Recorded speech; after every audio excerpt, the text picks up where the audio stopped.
Lindgren, and I am going to be talking to you about a little bit of lecture and a lot of hands-on practice.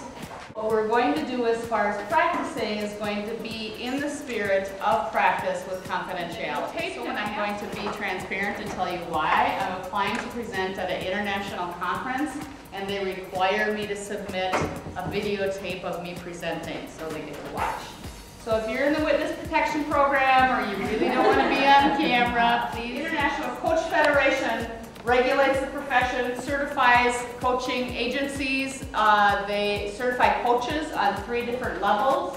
They put out a list of core competencies that all certified coaches are required to master. And then each level of their certification, each of those 11 core competencies goes into a deeper level of mastery. And so the difference in coaching is that all of a sudden the youth are the experts. They are the ones that are in charge of their own life and their own decisions. And so what I'm going to talk to you about today is some of the difference between how I work as a social worker or a youth worker and how I work as a coach, because it is a difference. And so there's a difference when you think about your work with youth and how often they ask us a question and we're like, oh yeah, well you could do this and you could do this and let's go find this person and you could check out this. And we are often supplying all those contexts for them. That's not a bad thing. What I'm hoping to show you today and have you experience is a little bit of a different way for you to respond to them and help them get out of their own heads what they already know, or if they don't know it, help them discover where they can find it rather than us telling them. Raise your hand if you don't have a partner. Everybody got one? I can't. We got one over here doesn't have a partner. Anybody else not have a partner? Decide who is going to ask the question first. This is a coaching question. And if you can't decide amongst you, the person with the longest hair goes first. All right? 3, 2, 1, stop. Say thank you. I now want you to find another partner. Find somebody else. It's all very interesting, isn't it?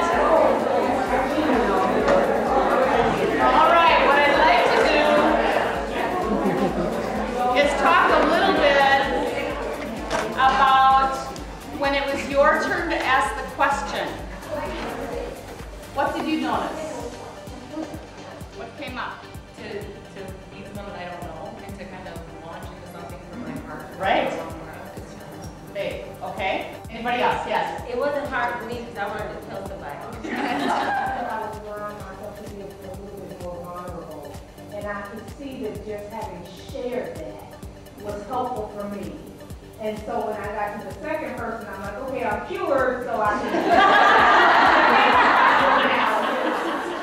But based on your answer about what do you want more of in your life, I want you to write something down that you're willing to do this week.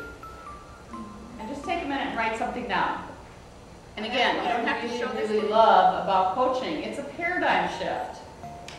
They get to decide. It enhances their awareness and it helps them explore relationships. It increases awareness and self-management, increasing self-confidence, increasing goal achievement. Boy, that's a good thing.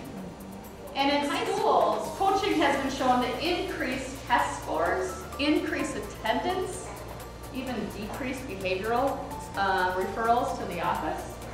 The most recent research related to youth under the age of 18, between 15 and 18. So this is more specific research. And improving self-determination and self-efficacy. Again, improving test scores and academic performance. Something really interesting is that coaching was shown to decrease depression, even though that was not a target of the research. That was a result of coaching. And it's been shown to be an effective intervention to build resilience with you. We talk about listening skills, questioning skills, goal setting, accountability, and acknowledgement. Okay? Transparency is a very small part of the coaching competencies of establishing a relationship. And it is one that I find is key with working with you, okay? And being transparent is one way that we can help build that relationship by saying, hey, look I'm here in this school because my job is to help you do the next skill that we're going to practice, but I'm going to go through it first, is listening as a whole. Here that know each other or no? Oh, no, we don't. We're going to be. You need a partner. Okay. I don't know why. Do we have anybody else who does not have a partner? Not listening. Oh, maybe we need to be. Everybody? Then I'm going to have you be a third. So as you're listening, you ask the question, and then as you're listening, remember listening to their energy when they're talking, listening to what their values are, listening for if Do I want more with my life?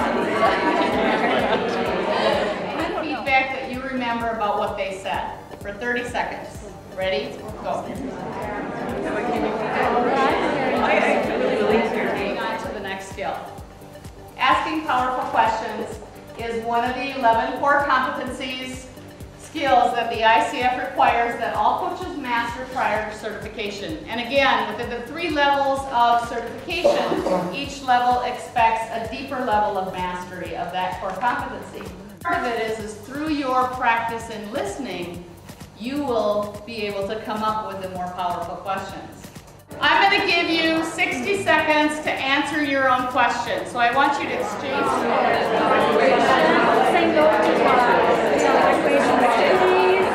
Anybody want to share anything about that experience of writing your own question, being asked, having somebody else ask you that question? It felt like we were being held more accountable When somebody else asks you the question? Instead of thinking about it, having to say it, it sounds. Okay, thank you. She has absolutely no more excuses. And also help me be more realistic about the goal that I have. Great, so insightful. Accountability requests action that will move a client towards their goals. On coaching skills. Well, I think it reinforces what I do as a health educator for the teen moms that I work with. I do have to kind of be a life coach for them, and these are some of the really important skills that Sandi is teaching or letting people know about. So it's very relevant for me in my work. Sandi's presentation. This was helpful in putting it into a structured context. This is what we do. Very helpful for me professionally and personally. But today it was really good to hear other people talk about, them not being able to balance things out. So, it was really good. And I love the interactive pieces with this session. So that was really good. We didn't have to sit throughout the whole time. So I love that about this. Thank you.